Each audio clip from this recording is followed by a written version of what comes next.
And a very warm welcome to the sixth convention point here to our Interroll Media and Analyst Conference 2025.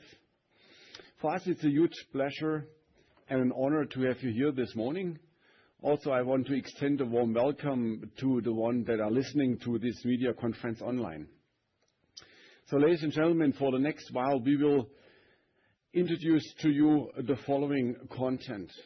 First of all, I will introduce to you how we have restructured, reshaped, and refocused the company on market and growth.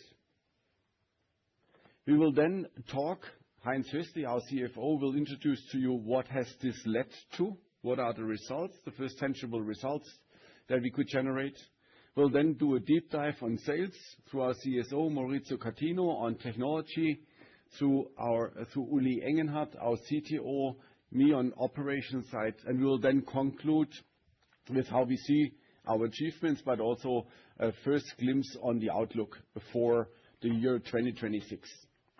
So let's go into a little bit more detail. And for us, what's very important that we want to start from a bigger picture and then more deep dive into our own markets and into our own capabilities. What you see on the macroeconomic time, and we also talked outside here, it is a difficult situation. It's an uncertain situation. We see messages like de-globalization, and we have also experienced that in our own market. And for you, I think two messages are very important. First, we as Interroll, as a business, we are almost not affected. Why? Because we have an international global supply operations footprint with about 16 factories. So we can compensate those changes very well. On the other side, our customers are affected. And that's what we have seen. That's what we have seen, that especially on bigger projects and mainly in Europe, customers are very hesitant in awarding those projects because they really don't know how things are developing.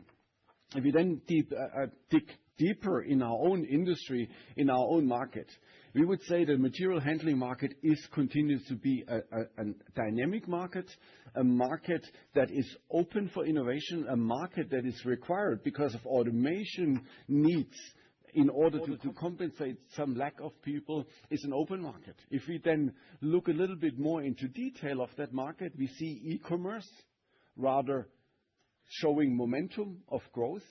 We see airports being strong. On the other side, we see some on the industrial landscape, especially automotive, being rather weak and continue to be weak. All in all, our customers are very open for good innovations. Our own business, and remember a year ago when we were asked at this point, what do you expect for this year? We said at that time it's probably very difficult to change the sales side already because our order backlog was low. But if we do our job well, we should see a reverse of trend in order decline. And we should stabilize that or even show some growth. And what we have seen, 5% growth, we have reported to you in local currency 9.2%, and especially a strong development in the second half. Maybe a couple of own spotlights before we then go more into detail.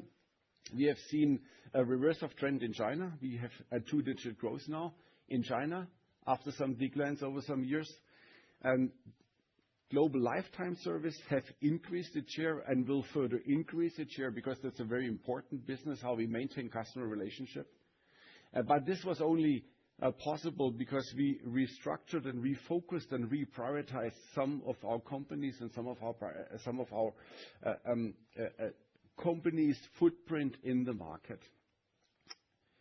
So before we go into more of these details, I would like to again get some clarity on market. What is the market we work in? What is the market we play in? How do we understand today the market? And there are some of the statistics that you can read, so they are very common knowledge. All in all, for example, Fortune Business talks about a material handling market of about 278 billion in 2026. If you then dig more into details and we look at the warehouse automation and internal logistics for manufacturing market, Interact Analysis shows here a market of about 36 billion.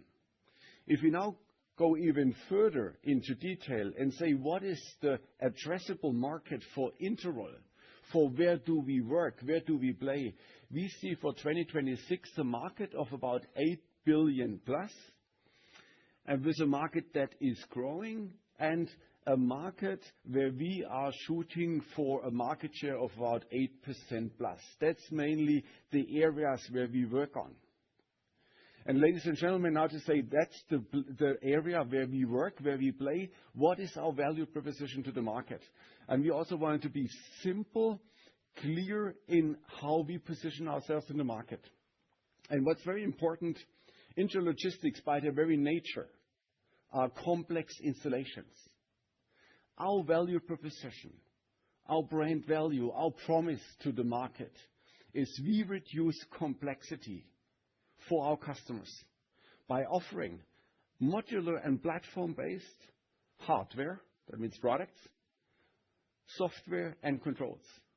And through this, we basically serve with our main brand promise, quality, speed, simplicity.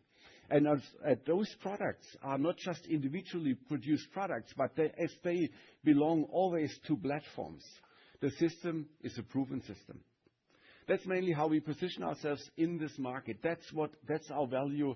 That's where we gain momentum. Being asked a year ago at this point, what do you see this year? It's year 2025. I reported at that time it will be a year of transition, but we should see the first results. We can report to you it was a year of transition, and we see the first tangible results. And before Heinz Hösli goes with you in what is the results generated, I would like to briefly share with you what was necessary to make that happen. And we looked at the company on the three major areas: strategy, structural organization, and culture. And let's first look at the strategy side. And we basically moved into three waves. First of all, strengthen what we know we are good at. What is our value proposition around quality, speed, simplicity? And second, then, how to leverage our potential in the market, our customer relationship. And thirdly, what is necessary to lay the foundation to see substantial growth to come. And in the next slide, I will show you a little bit more detail what we mean, what was happening behind that. On the structural side, we needed to restructure the organization, the company, in order to make happen what we have decided on this strategy. And culture, and we cannot underestimate the value of culture in a company. It's the foundation. It's the way how we act, how we behave, how we interact, how we lead. And that's why we also have focused some of our efforts on the culture in order to build the foundation and to further develop the foundation. So let's a little bit go into the strategy and say, what is the three main areas: strengthening the core, leveraging market potential, and laying the foundation for sustainable growth. What is behind there? On strengthening the core, we looked at the way how we quote, especially on project, in order to improve speed and order improve hit rate. And that's some of the results that we also generated on increased project business. We improved product quality where necessary in order to fulfill our promise: quality, speed, simplicity. And we have driven on the operation side the efficiency programs, and some of it you saw on the gross margin. And also we have streamlined customer interaction. What I mean with that, the way how we manage project, how we interact with customers, how we execute, that's areas where we are focused on strengthening the core. On the next step, necessary to leverage what we have. Basically, we used our market access, our market capabilities, and we further strengthened that with clear focus on key account management and vertical market management to grow together with our customers, to help our customers to grow their business and to serve our customers better. And some of the results we already see in our figures. The second part on leveraging market potential is we have differentiated our approach depending on the structure and the readiness of the market. So highly developed market are more measured by sales and key account management, while a developing market needed to have development structures. I will show you in the next slide what I mean with that. Late foundation, that's the third point. Maybe just a few glimpses. Uli Engenhardt will talk a little bit more about that. We have established the first development hub in China. It's fully running. The first 3 projects are running at a Chinese engineering and development speed with a time to market, which is about half of typical time to markets that we know, but that we very well known in China are today a standard on high-speed development. We have also reversed our perspective on innovation. So we look today at innovation that generates value for our customers in their value chain, so beyond a product. So we combine products and software, hardware and software. And thirdly, we have closed some of our product gaps through the first acquisition of Sortteq, and you have been communicated that, and already we see a good positioning of those products, of this product in the market. So what I mean with structure, we have adopted the structure. When you look at today at Asia Pacific, it's China, and there's a high focus on China, both on the domestic market, serving those customers that not only for the domestic market, but also for their market then abroad as they export. But also when you look at Southeast Asia, it requires market development skills and capabilities, and we have established those. The same you see in the Americas. United States, as the biggest single market, focus on sales structure, but at the same time on Central and Latin America, focus on market development capabilities. So we have established those structures. Just to give you a glimpse how we see today market and market development and market approaches. Lastly, the cultural side. Culture is very essential to us, and in a time where we have more autonomy in the region in order to serve market needs, global collaboration is crucial. In a time where knowledge is not so important anymore because it's commonly available, execution excellence is essential. And at a time where transitions happen, accountability is very dear and very important to us. This only happens through people, through development of people, through fostering people and helping people grow into their roles and into their responsibilities. Let me quickly summarize a couple of just glimpses of the substantial work that has been done, some of the results that have been generated. We have put in, for example, positioning ourselves in the battery market. What we mean with that? We have developed the capability to adapt fast to a growing vertical that we didn't serve in the past. We have developed the solution. We have won the first orders, and we are now serving the market, which is mainly driven by China. When you look at the next one, and the e-commerce side, with the acquisition of the Sortteq product, we have an additional solution into a growing market on the e-commerce side, and we are already in listing discussion with some of the important players on this product. But also with the cooperating and partnering with EMA e-commerce, we have managed that our products are in their solutions a standard. On airports, with the expansion of our strategic partnership with Smith Detection, we have secured this business and can further develop the airport business. What we want to show you on the bottom left, MCP Play, and the subsequent win of the EFOY award shows our focus on value chain innovation. So we drive innovation, productivity, efficiency into our customers' processes. What we mean with showing you the Rolling on Interroll industry event is we are building partners and capabilities into verticals, into markets that we did not serve too well in the past. And we are building, and Maurizio Catino will talk to you about that, we are building now capabilities to develop this more into an ecosystem, into a partner network.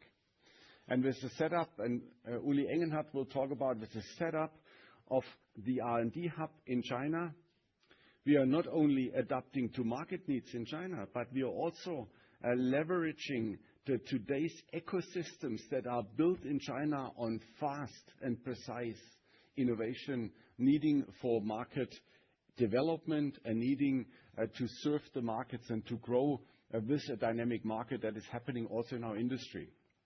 With this short summary on our priorities, on our structure, on our strategy and our culture, I will then like to hand over to Heinz Hössli, who will now go with you to what did this end up. So what are the results of the work that has been generated? Thank you very much, Markus. Good morning, ladies and gentlemen. Also warm welcome from my side. It's a pleasure to present you the financials of 25. I start with the order intake as usual. Order intake 545.3 million, a plus of 5% in Swiss franc. Also, the year of 25 had a very strong FX effect on us, and the growth in local currency of 9.2%, which basically came in the second half of the year, is encouraging and also looking positively into 26. What I like to highlight here is that this is not coming from one big project. It is broad-based. It's basically from the three regions, less APAC, but all three regions have contributed to this. It's in the area of conveyors and sorters, where the project business rebounded. A lot is related to the e-commerce sector, the same sector where we suffered in the past, the order intake, and in conclusion, also the reduction in sales. So on the order intake, clearly we see a rebound. We mentioned this last year, that it's probably too early to have a rebound in sales. 1 year later, I think I'm pretty confident to say we will see the rebound in sales in 26. We have now the precondition of a strong sales growth, on also strong growth in order intake in the second half year of 25, and this will provide the base for a revenue increase in 26. When we look to the, when we look into the four product groups, the product really did well. Rollers plus 6.8% in Swiss francs did very well. Drives is a minus 1.9% in Swiss francs. Drives has two effects in 24. We got a very big single order in the US, about $6 million, which we knew will not repeat in 25.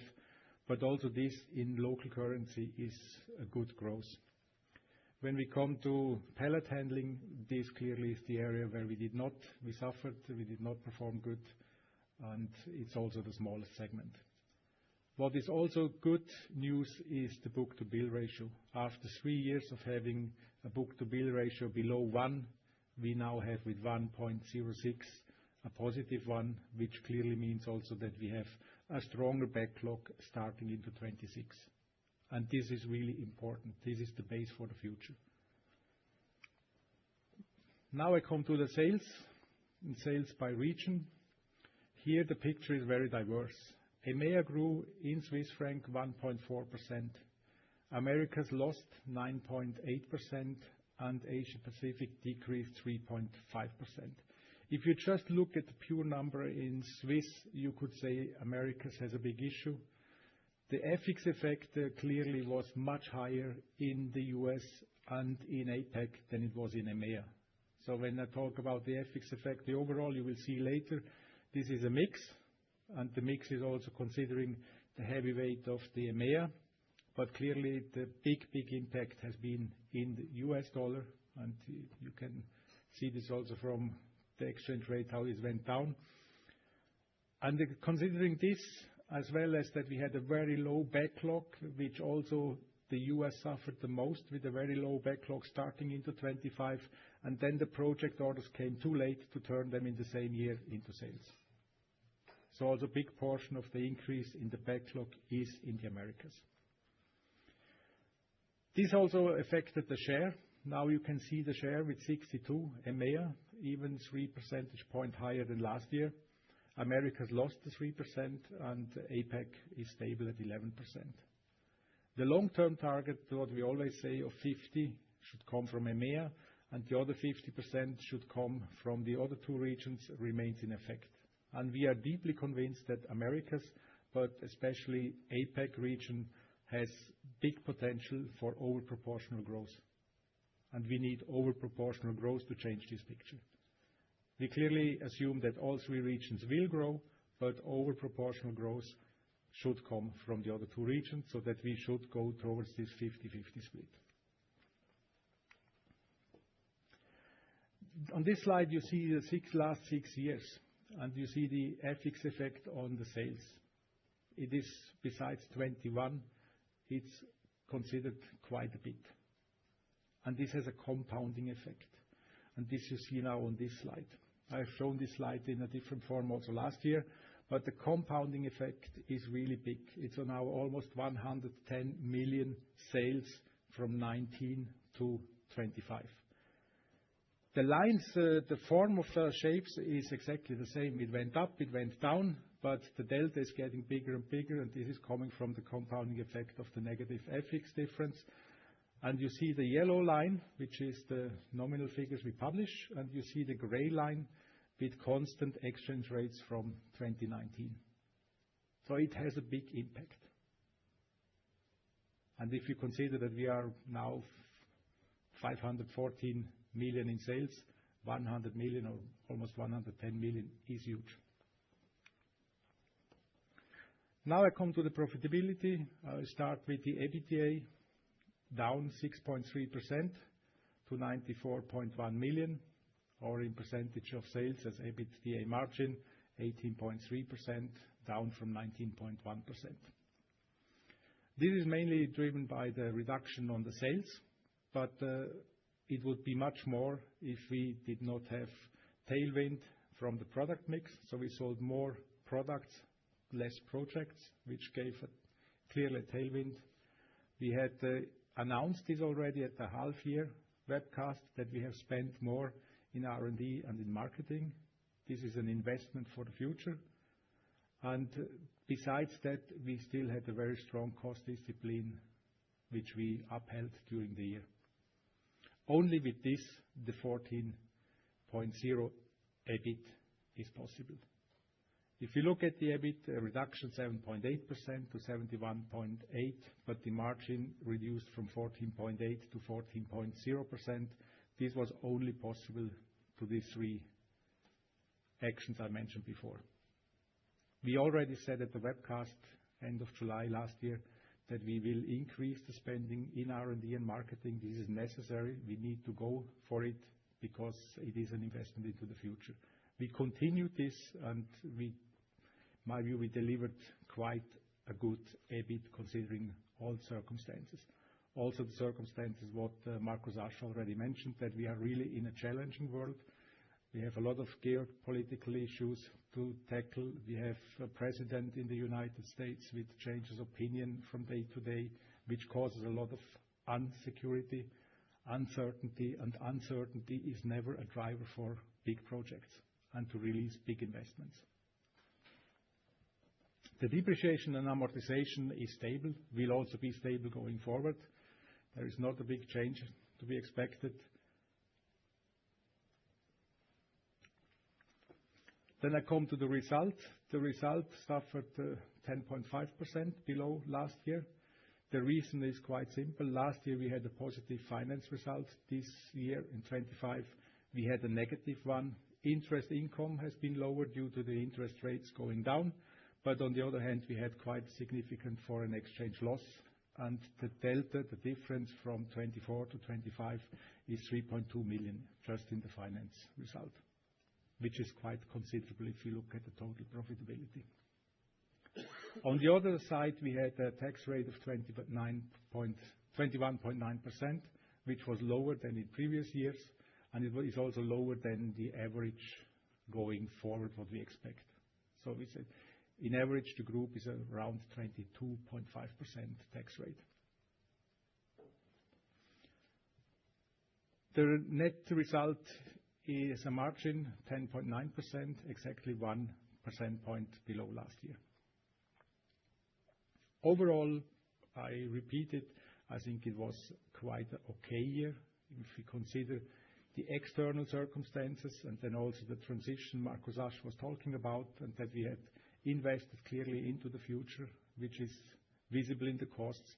With the 14.0%, with the decline in sales, we can be not happy, but we can be satisfied. Could have been much worse. Now I come to the cash flow. The operating cash flow has decreased 41.2% to 54.1 million. The reason is net working capital. The biggest two positions is inventories and trade receivable.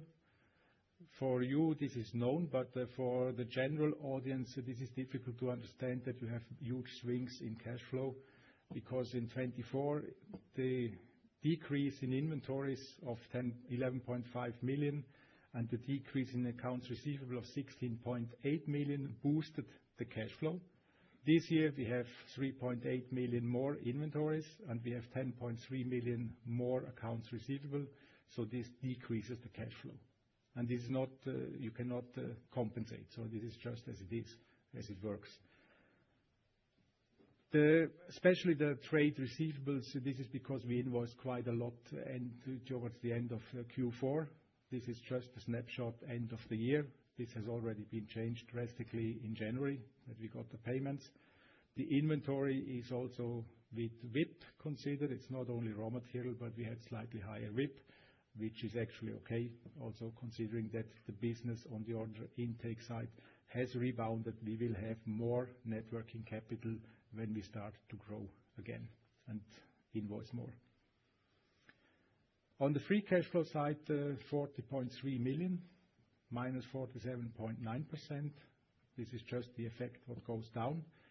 The actual investment with 17.5 million has been lower than in the previous year, and mainly the investments have gone into modernization of manufacturing units, into new machines with higher efficiencies, and some very small part into IT. When we look at this now, considering the reduction in sales, the profitability, which has been lower, the operating and the free cash flow, in my view, is still quite good. It's very strong. So we have now quite a weak year if you look at the last 5 years, and we still generate a free cash flow of 40.3 million.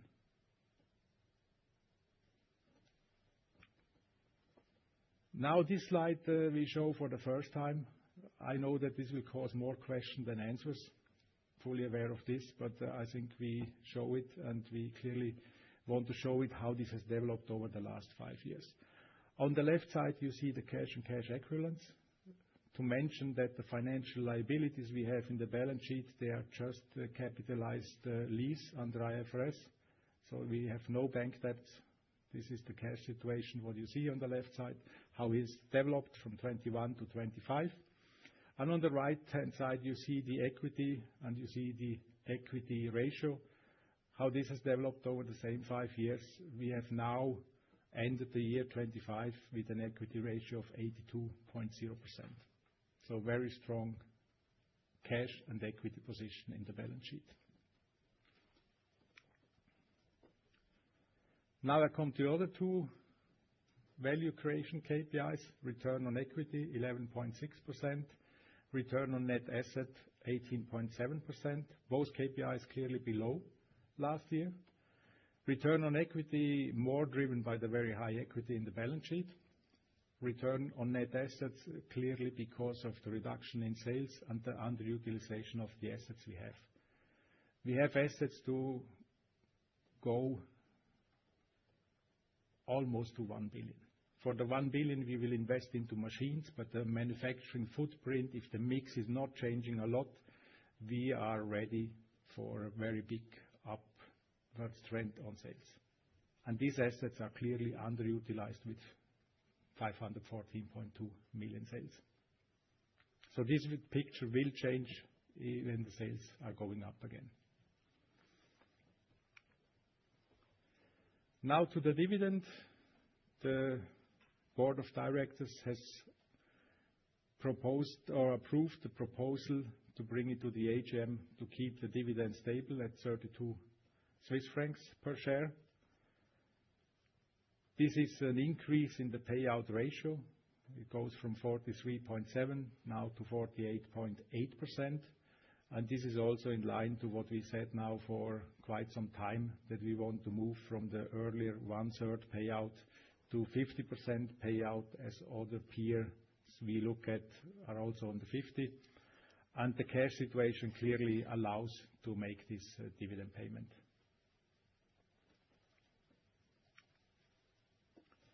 This shows the dividend development over the last 20 years, from 2005 to 2025, starting with 6 francs to the 32, and you see the plateau of the 32 from 23 to 25. And with the higher sales expected in 26 and the payout ratio going towards the 50%, the dividend should also in 26 go then slightly up. What is remarkable is that there was only one dividend reduction, and this was for the year 2008 due to the financial crisis. Otherwise, the dividend has always been increased or remained stable. For the sustainability report, not many words. Like last year, we just published this later. We do not publish the sustainability report at the same time. Publication will be on May 22nd. Some words on the EcoVadis assessment. We showed this also last year. The good news is the 20 companies which participate, they all got again a medal award. Overall, we even outperformed the last year. We have now 7 with the platinum, 9 with the gold versus 7 last year, 3 with the silver versus 7 last year. And then we have 1 with the bronze, which had a silver last year, and this is the group. For the group, it's very difficult to get into a higher rank, even though the individual legal entities which participate have in average, or they have all a higher ranking. But it's difficult to bring the group up.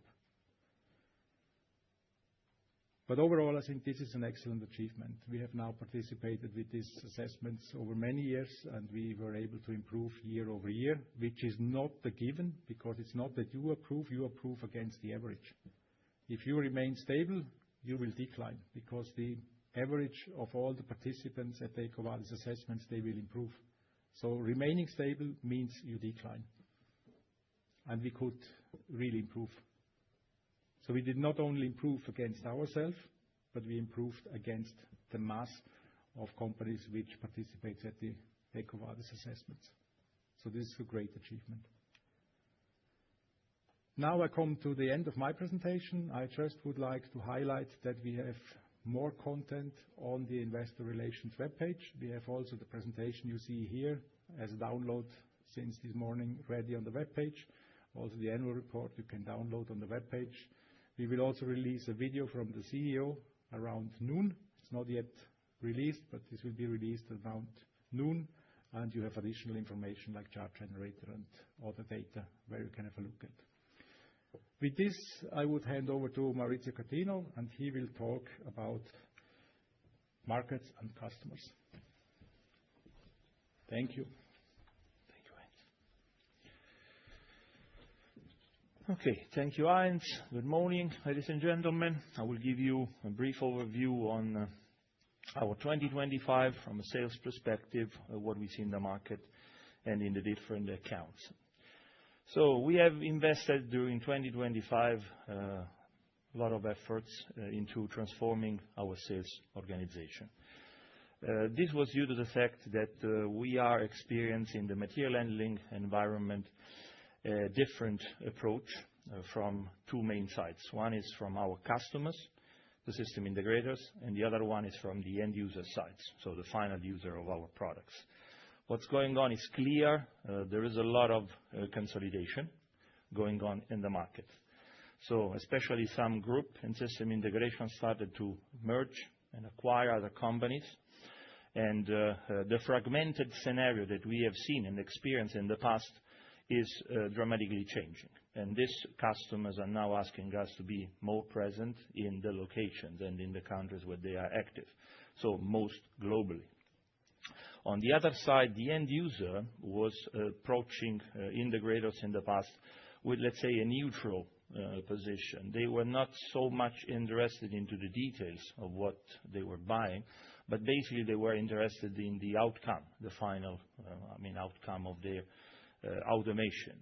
Now, especially the big end user, the global groups, are starting to be more and more interested in the details.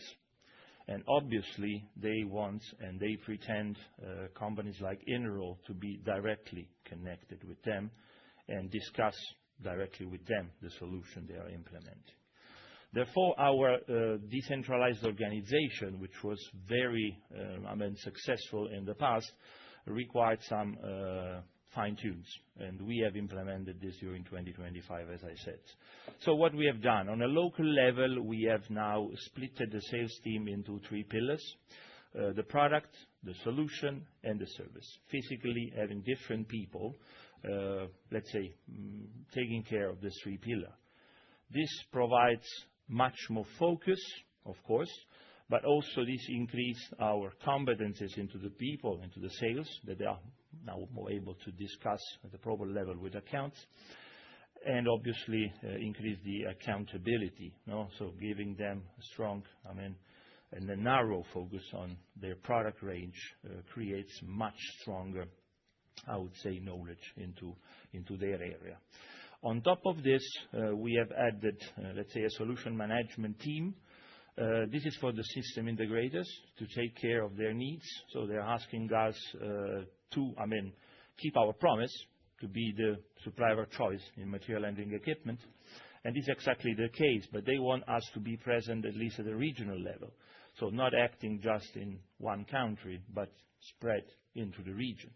So this team is obviously a functional team, is not located in a single country, but can act at a regional level. On top of this, to taking care of these big accounts now, we have, let's say, developed this strategic team.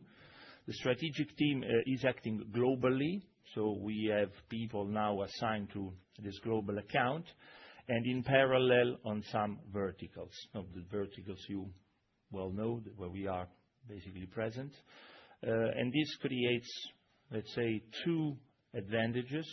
One is, of course, that we can coordinate the, let's say, global business in a much better way. But on the other side, now having new CTO in place, this gives us the possibility of being closer to the final needs of the end customer. So the problems are there.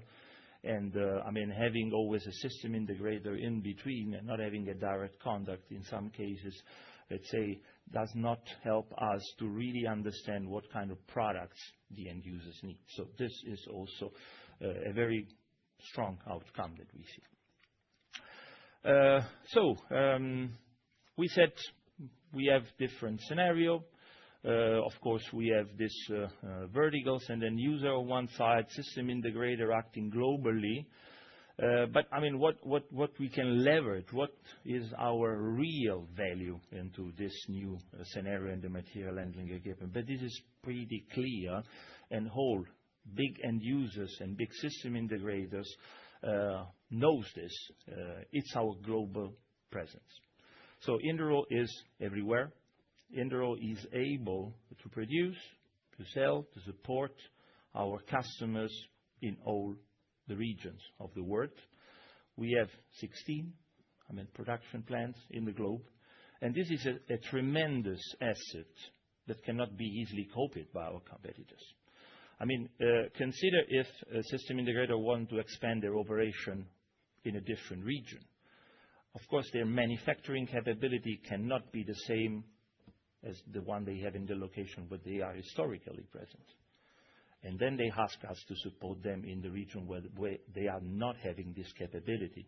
Things now at the global situation with tariff. This is a great advantage that we are producing and manufacturing locally. So in this way, we are strengthening our ecosystem of products, of solution, but also the service. Service is becoming more and more important. Obviously, finding the proper and the right service technician around the globe is not an easy task, also for our customers. I mean, our global presence is, in this sense, a very big asset because we can provide direct service with our people globally, but also we can use the ROI partners that can support us also in a very remote location of the globe. The ROI is the last point where we want to also, I mean, implement into the program a different approach. I can show it here. First of all, you know that the value proposition for us is still there.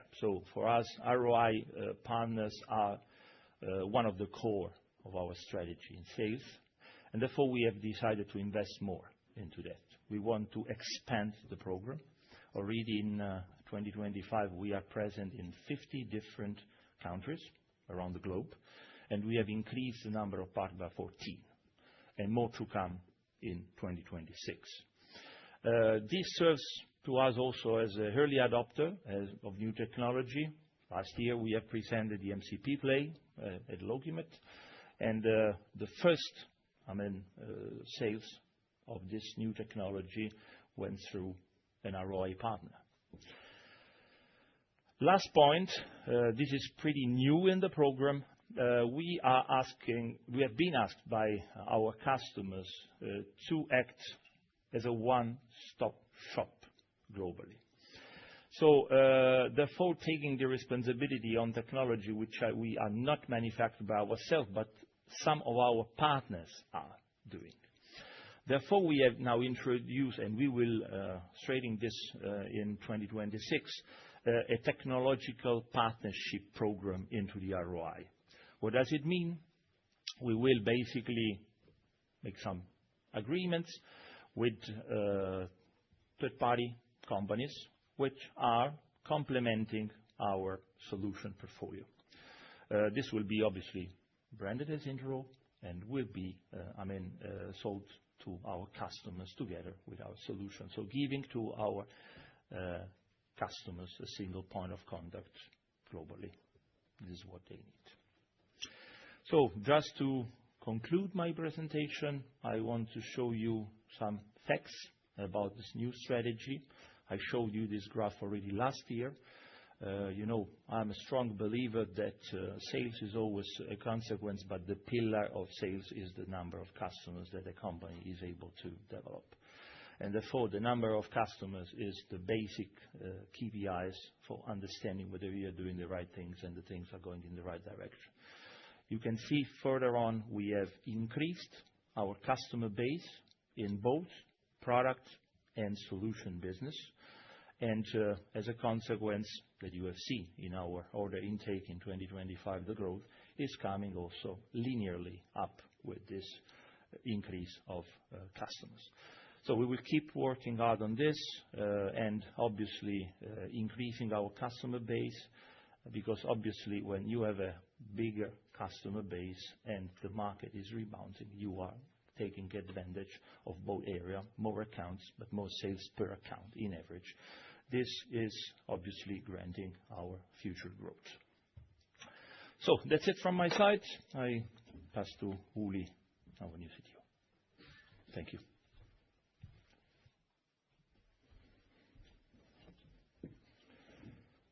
Ladies and gentlemen, thank you very much for the opportunity to speak with you today and share how we shaping Interroll's innovation and technology agenda now and for the future. In order to deliver on our promise to drive customers' efficiency and simplify their operations, we will focus on 3 areas. Those are stronger customer focus, value chain innovation, and global capabilities. These are not abstract concepts. We already translated them beginning in 2025 into concrete actions which we follow through in the time to come. Let me take you through them. First, stronger customer focus mainly means appreciating that we are serving different verticals globally, and that the speed of change is increasing. Thus, we need to be close to the market, close to the customer, listen carefully in order to derive the right conclusions for our modular system, because we still want scalability in our solutions. And that's, for example, why we built up regional teams in product management, why we granted them greater authority, and why we're also then looking into our portfolio mix, what is needed in which region of the market, of the world, and in which markets. Secondly, value chain innovation. We're doing world-class components, and we will stick to our approach because quality is of essence and is one of our brand promises. But value chain innovation means to have a more holistic view on what solutions we do provide. And it's looking at the process of the customer and where we can, by interacting with software, hardware, and controls, provide step innovation. Because this innovation jumps nowadays do not come from, component getting incrementally better. It comes from the interfaces and between software, hardware, and controls. That's why we focused our approach. We opened basically our scope in order to find out what serves customer and customer values. We set up this R&D hub in China, not only for increased speed and greater market access and solutions there, but also to provide us with different perspectives that we probably, being a Swiss company, might not have just in Switzerland or in Europe. So opening up the scope and then deriving the right solutions for our integrated ecosystem based on more modularity so that we can scale is key. Now, what does that mean? We talked about MCP Play already in the course of our presentation. And MCP Play is the perfect example where we combine our engineering expertise for hardware, but also on software and controls. And we came out with it in the LogiMAT 2025 with the promise that this will improve, for example, commissioning. Now, the question is, have we delivered on that? And I'm very happy to report this is the last installation, for example, we did 2 weeks ago in Barcelona. And we not only increased the throughput by 40% with this customer, but also made commissioning come down from 2 weeks to 2 days. That's step innovation. And that's what we want to achieve even more so in the future. So it's on us. It's pretty clear what we can achieve, but we need to be very consistent and very precise and having a close ear to the customer in order to come up with those solutions. Lastly, global capabilities is of essence nowadays. I talked about the speed of change. I talked about the changing environment. So we need to be up to speed on that. What has made us successful in the past needs to be complemented with new capabilities. And those new capabilities on a global scale and on a global level. So we are hiring talent where talent is. And we also strengthened our platform and the platform management by granting them more entrepreneurial freedom, but still governing not in order to having too much complexity. So we are on our way, and let me please conclude with a personal remark. Tomorrow marks the 50th working day of me at Interroll.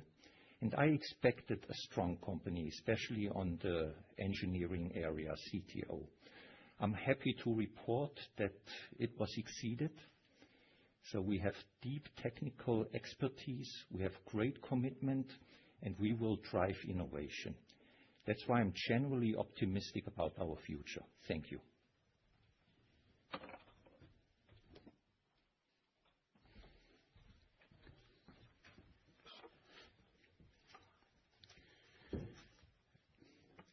Thank you, colleagues, for the overview. Am I hearable? Okay. So I will now take a moment to quickly inform you about where we are today in operations, what are our major focuses, and then we'll go to the summary and to the outlook. Again, let's start on our operations network. Where are we today? What is our value? What are our assets? And as already briefly introduced to you at the beginning, our unusual asset in our industry is our global operations footprint of 16 factories around the world. So we manage to serve our customers from the region into the region locally, and therefore our business model again is speed. One of them is speed. So speed and delivery is important because in the intralogistics environment there are many variants to be served.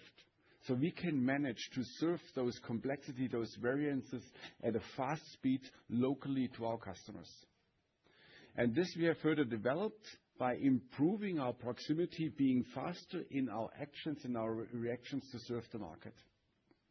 And now the additional task is now to combine that local availability of resources, that local availability of components, that local availability of competencies, and we now combine them with global standards. And that's why we are building, so we call them a global operations network of experts around the globe serving this network and serving them in mainly 4 areas. One is industrial engineering, the other one is quality control, the third one is global supply chain, and the first one is digital production. Let me give you a glimpse on industrial engineering. What is very important that we differentiate between an location with 6 euro labor cost or 6 francs labor cost to a location with 60 francs labor cost, but still we follow Interroll standards. And therefore we can leverage the automation level, the quality, the approach to the market to serve our customers in a unique way in their various locations. The same applies to how we organize our global supply chain, especially in times when factors that were solid in the past, supply chains that were solid in the past are no longer solid in the past. So we're changing a lot to regional supply chains, but still maintaining global quality. And digital production will help us to even speed up our market requirements in the future, not having to add resources, but adding systems that help us to maintain our quality approach and our speed approach towards the market. So that's a network that we have started to build, that we continue to build in the next while in order to even better serve the market in the future. I would like to conclude to summarize quickly what has been achieved in the year 2025 with what you have seen on sales, on technology, on the financial results.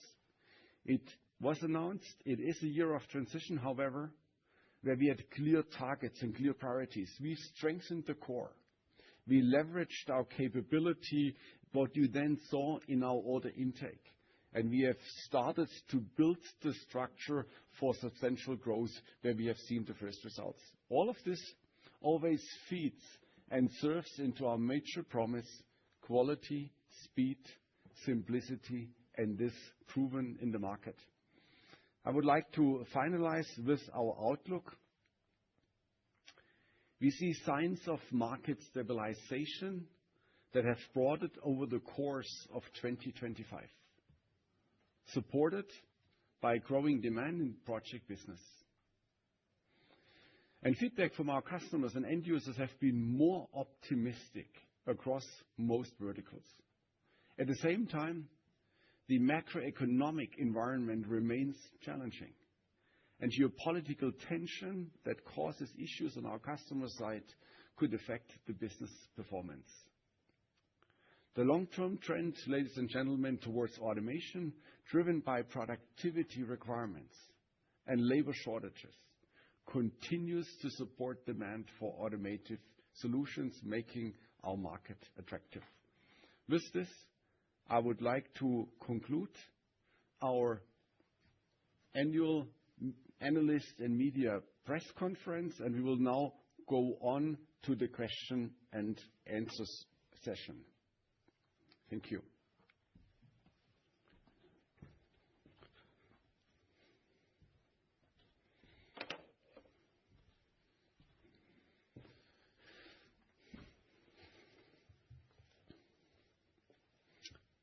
First questions, front.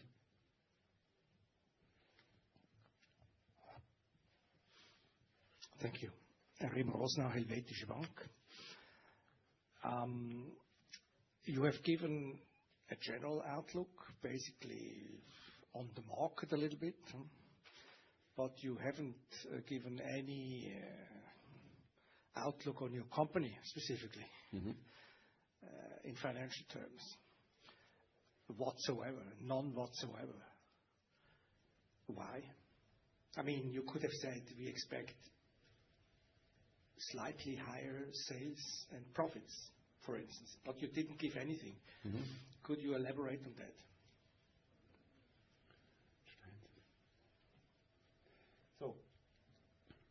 Also online, there is a similar question in this direction. We have a tradition not to giving a clear guideline in which direction it goes, but you have first indications that also Heinz Hösli shared with you. If an order intake increases in 2025, that should result in a sales increase in 2026. So that's a logical consequence. Whether this is in the first or the second half depends on the project life or the project timing and running, but this, of course, has to materialize in some effect in year 2026. On the profits, we have also been asked online a similar question. It is clear that we will maintain our cost discipline on one side.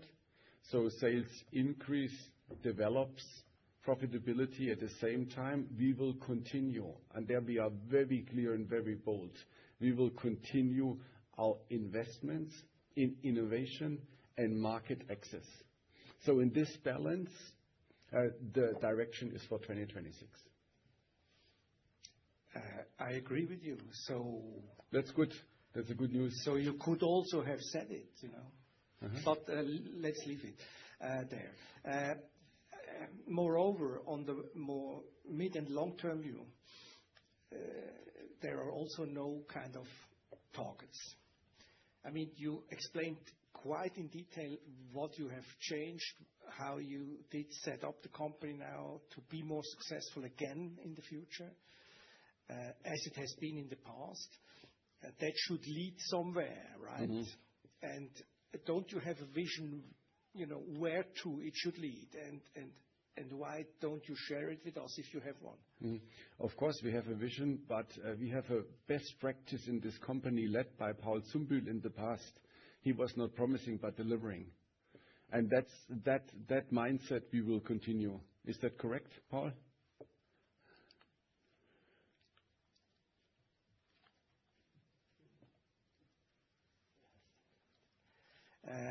Okay. Then quite interesting was on the cultural side, accountability. Apparently, there was a lack of accountability when you started, and that has changed now. I mean, could you give a few concrete examples what you have changed in order to re-establish the culture of accountability in the company?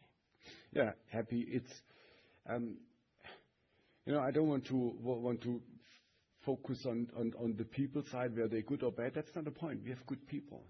Accountability also starts with having clear structures. So, for example, and I take you one example that's a very obvious one. By establishing a global product and platform management, we based now the structure in one single accountability. So there is somebody responsible for products, somebody responsible for conveyors, somebody responsible for sorters, somebody responsible for pallet handling, somebody responsible for controls and software. So what that means, It's not who is maybe sales, maybe product management, maybe production. There is product management responsible for it.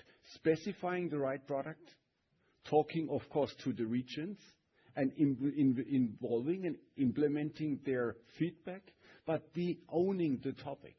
So individual owning of topic is important. So one is setting the structure, and then secondly, helping the people to develop in this direction. That's maybe one example. And that's a principle that we apply to the whole company.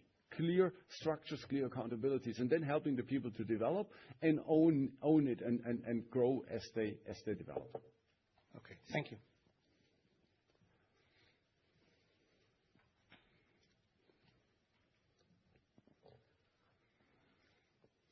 Thank you, Tobias Horn from Oddo BHF. Let me follow up on this a little bit. Could you speak about the start into the year? So the first 2 months, have you seen, again, higher orders, higher margins? Just looking back. And when you speak about a rebound of sales without providing figures, does it mean organically or also on reported level? And last but not least, on margins, you speak about continuous investments, growth investments. Would that mean that they could come down a little bit, or should they stay comparable in percentage of sales? Maybe to answer your first question, how did the year start? We saw continuous strong development on the product side. On project side, it's more a question of timing. And so a month or 1.5 months or 2 months are not relevant, representative.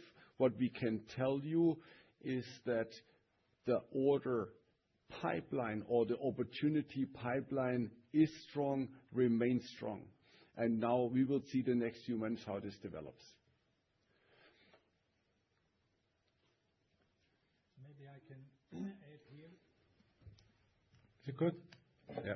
Now, what is already very clear is that the 26, the FX effect will be on the high side again. Nobody's expecting a strong rebound from the euro nor from the US dollar.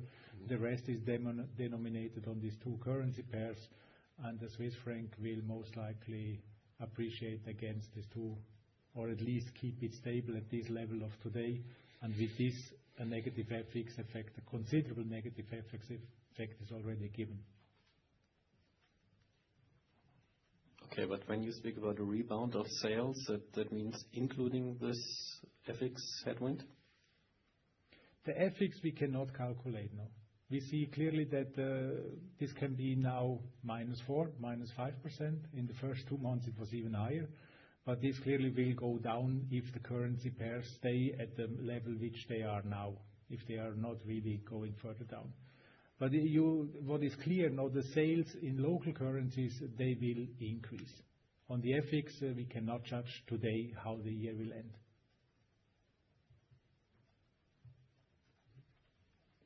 We will have a negative FX effect. This is clear. How much? We don't know.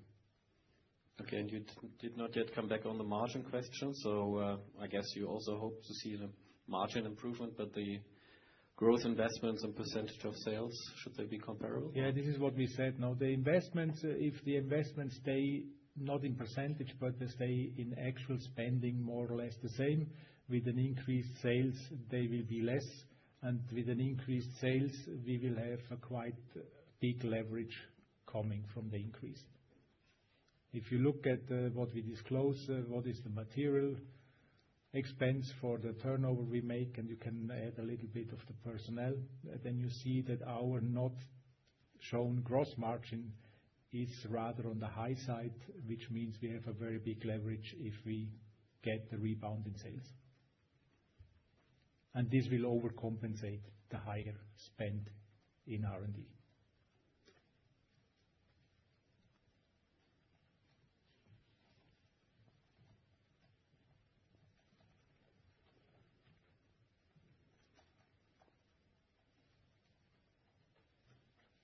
Any other questions in the room?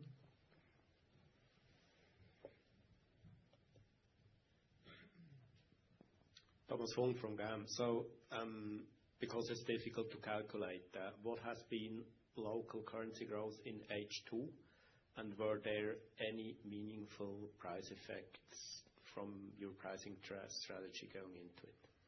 From pricing, zero effect. We did only keep the price stable. For some products, we even reduced the price beginning of 2025, so no impact from the pricing.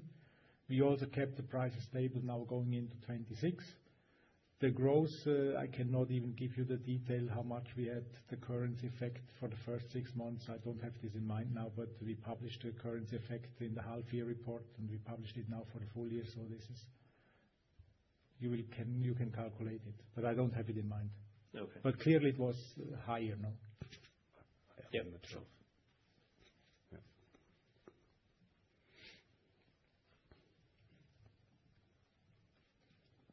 Stefan Gefter, Otto. Can you maybe just come back on the situation in China, how you tackle competition in China, both in China and maybe Chinese trying to sell their products also on a global basis? So let's quickly look at China. China is considered from many market players as they call it bloodbath. A strong word. But basically what is happening, there's overcapacity in China. And so Chinese players are very strong, trying to defend as much as they can. So what is our approach?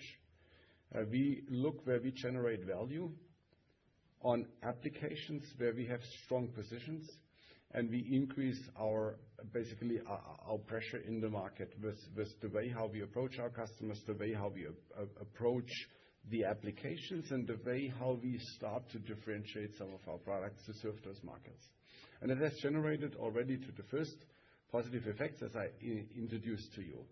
Then, when we look outside of China, we right now see, for example, in Southeast Asia, spillover effects of this bloodbath in China, that many players are moving outside of China in order to capture their market. So what we do, we build, or we again leverage our competencies. So we invest into market access in terms of sales and service and project competence in order to capture our share. And we see the first steps coming.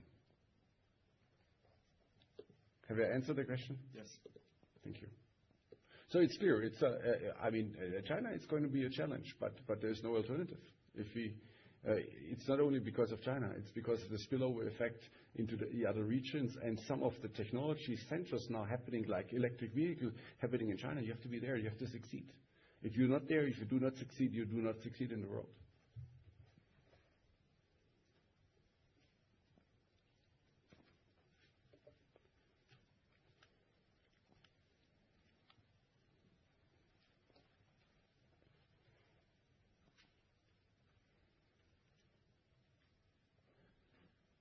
More questions here? If not, we would turn. We have a couple of online questions. One is maybe a more interesting question from Walter Bammert from ZKB. If you take your page 4 and add the figures, are you moving from 500 to 781 million? That's an interesting approach. That's a creative approach. You can look at markets and market shares also different. You can also calculate 8 billion times 8% market share in dollars and transfer them to francs. Then you are probably at a more realistic approach. But thank you for keeping us up on our toes, Mr. Bammert. At the second point, we had a question on expected recovery in 2026 from Konstantin Hesse. Can you give us an idea of the magnitude? I think we have talked about it. What we believe, what has come in an order intake should result also in sales. Profitability was a question. I think we have also given there no guidance, but at least an indication how we see. And there was a third question on capital allocation. We can give you there, because it's clear the question is totally valid. And we have there a very clear understanding as a company, as entrepreneurs. Our task is to generate value of the money that is given to us. That means we have two ways of generating additional access or success in the market. One is the product side, increasing our competitiveness, and the other one is the market access. What we do, we have introduced to you that we invest into our market access already, and we invest into our product. We fill gaps or we do additional engineering developments. Now, this also includes acquisitions. You have seen last year already in September, the first acquisitions.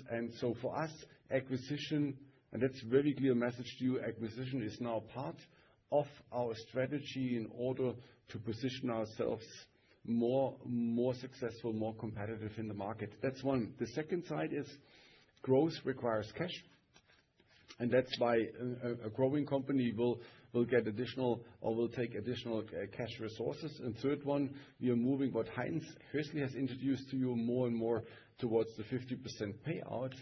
If above that we do not have good ideas of generate values, we will take the normal methods that you know in order to take care of the liquidity that we have.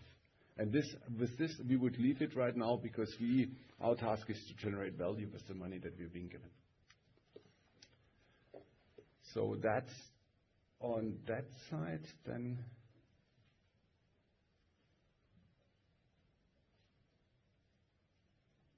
there was a question on the order momentum second half of Sebastian Vogel. I think we have answered that there was a much stronger order intake in the second half and also in the last quarter. CapEx plans. You want to mention something on CapEx? Yeah, on the CapEx, I think also going forward, we will clearly stay in 2026 below the 5% threshold, more in the range of the previous year or the year before. Also still going a lot into modernization of factories. The footprint is there. There is no investment required for growth in the footprint. It is more that we invest into new machines, higher efficiency, and keep the equipment and the production plants on a good level. There's a question, an additional question on, can you remind me what percentage of share revenues are coming from e-com and airports? We always said e-com is between 30 and 40. E-com is not really a vertical we show as a vertical because e-com has components in warehouse distribution, courier express parcel, fashion, and also food. This is in 4 of the 8 verticals we show, 30 to 40%. Clearly, it has been on the lower side. Now it's second half year. It has rebounded. This is where the growth is coming from on order intake. We don't expect that this is really going out of these boundaries. There is another question from Pascal Bendinger-Schmidt. Can you quantify the potential impact on German fiscal stimulus on your orders and sales in 2026? No, we cannot. What we can say, they will make it complicated again. That's the strength of German politics. When this arrives at our customers and turn to orders, I would not expect this. There's a lot of that happening in 2026. You have not heard, Moritz, have you heard anybody says, "Look, I'm now getting subsidies. I'm now getting support. I want to place orders with you." We haven't seen that. We got the same questions under the Biden administration of this huge program and with the same output. There is not something really visible what you can say, you can allocate this order 100% because of this. Not the case.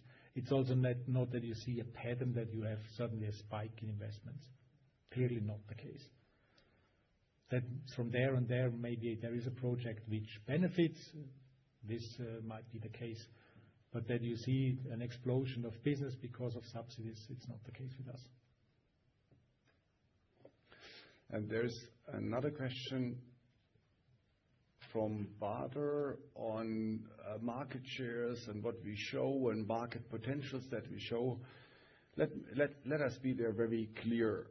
First of all, even the tools that we show you as officially published dates and figures on market shares are always estimates. We do not work in a market that has statistics that are aligned.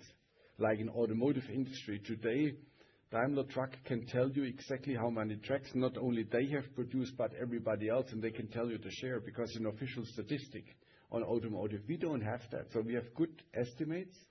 And what we have done is taking those estimates that they also change from year to year. Also, their increases change from year to year, and we have transferred them into our addressable market. And that's today our best guess. And as we develop our market intelligence further, we will get some additional insights. And it could very well be that we modify that again. In general, the message is the market is there, the market is substantial, the market is growing, and the market is open for innovation. And that should be good enough. Yeah, just one additional remark to this question, no, because it is stated in the question, you stated before 6 to 8 billion worldwide Swiss franc.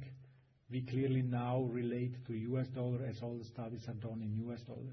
So slide 4 shows US dollar, not Swiss franc.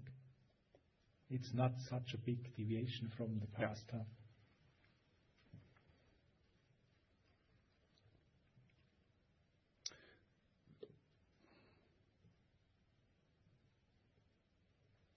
Then there was a question from Konstantin Hesse from Jefferies. Can you confirm that this recovery is a sustainable trend? We would not add more to what we have said.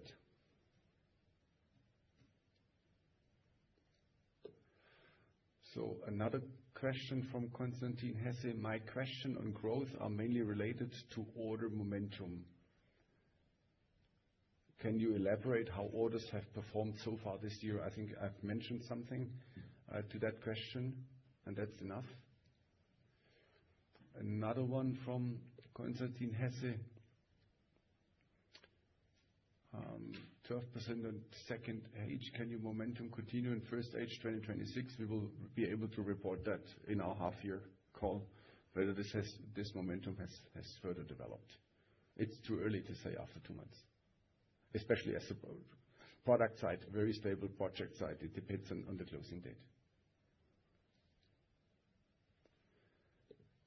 Then another question from Mr. Vayakumar.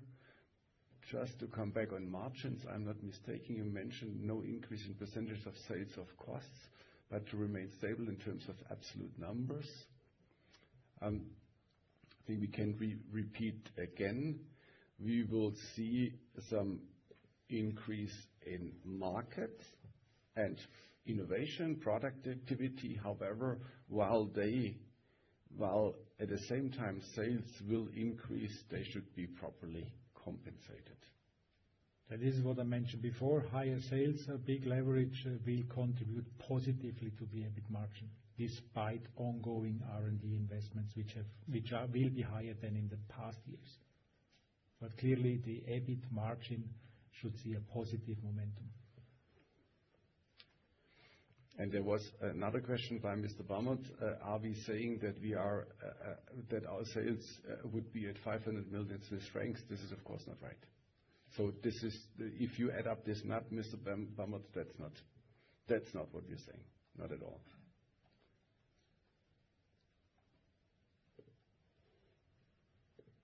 Want to say, Konstantin Hesse talks about cash again.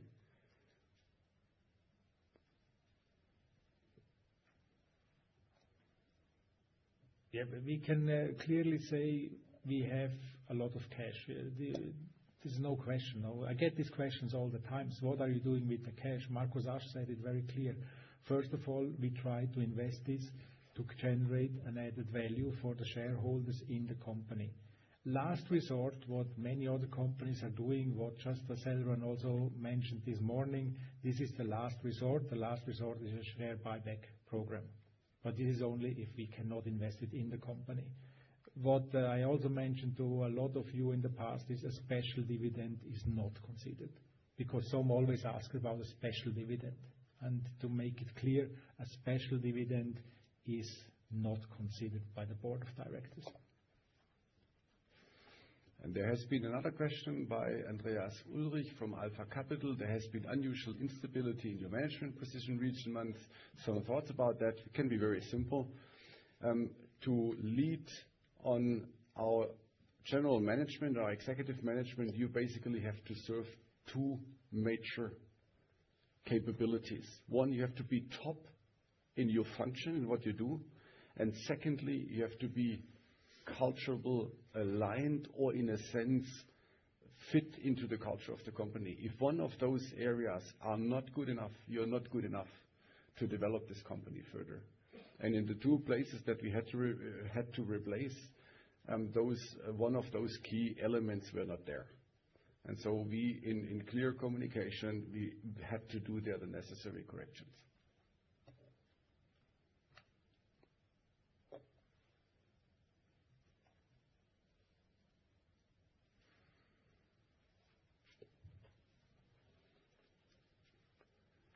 Another questions? There's another new one. Yeah. I have another observation. In the past, when we were talking about Asia, it was more the tone that technologically the Interroll products are a little bit too advanced for the market. And now you're talking about that Asia is morphing into a growth region for Interroll. So something seems to be changing in the market or in your product landscape or in your way going to the market. What has changed for Asia and probably emerging markets on a whole? Maybe it's worthwhile to differentiate that a little bit in a couple of answers. So first of all, what you see, there is a almost brutal change in technology and own understanding in the Chinese environment since the COVID times. And before that, China was organizing, or the Chinese markets were for many industries a little bit the same. The good enough product came from China. The more advanced products came from Europe or from outside. And what you are seeing, what in automotive industry, in some of the machinery industry, that has radically changed after COVID. China did their homework and started to build on Chinese speed innovation capabilities. Today, technologies on electric vehicles, on batteries are happening in China for the world. So to say, I'm just going to serve a niche market that is becoming less and less is no answer. Second, our task is to understand where we in our products and solutions have capabilities to serve the market. And that's what we're focusing on. And that's where we're gaining momentum. And not try to position ourselves in the niche and hope we will survive, but to go into the applications with growth potential where we add value on products, controls, and software and serve the market. And competence, project planning competence. And it's going to be a fight. That's very obvious, like the others. But we will face the fight and we will find our way. Is that answering? Partly. So the change is more that you're really attacking these markets now. Go into the market, find the parts that are interesting for you that you can serve. Probably they are there and just need to be better addressed. And the market, totally right, fully, but also and the markets that will not be only important for China, but have spillover effects into the world. Sure. Thanks.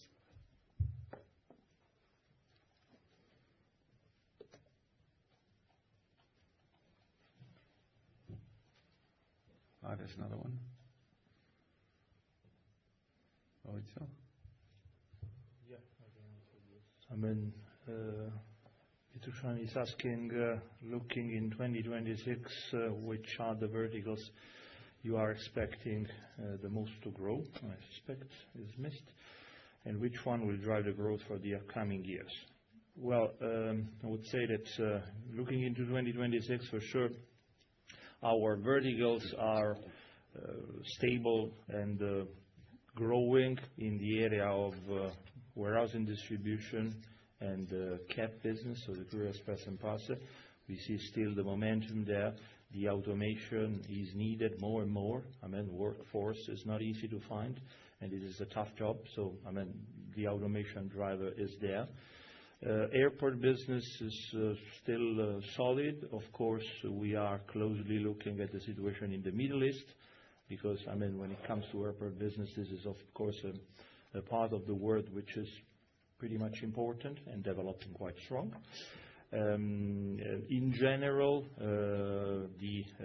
let's say, industrial automation, especially when it comes to automotive, you all know, is not bright, where anyhow our exposure is not so high like other markets. There are a couple of trends that we are still monitoring pretty close. One is the e-grocery. So grocery is not really yet able to, I mean, move into the e-commerce because, I mean, the cost related to the delivery of grocery is still too high and their margin are pretty small. So there is several attempts from some of our customers and integrators. And in general, the FMCG, so the fast-moving consumer good market, is stably growing. We have accounts in that area. And yeah, we believe that this area will provide us with some good business for next and coming years. So we have no more questions online. Are there any last questions from you? If not, we will then also close the Q&A sessions. We again want to thank you very much for coming, for honoring us with your visit, for your questions, for your support. And we will now close the session here and see each other outside at the Apro. Thank you very much.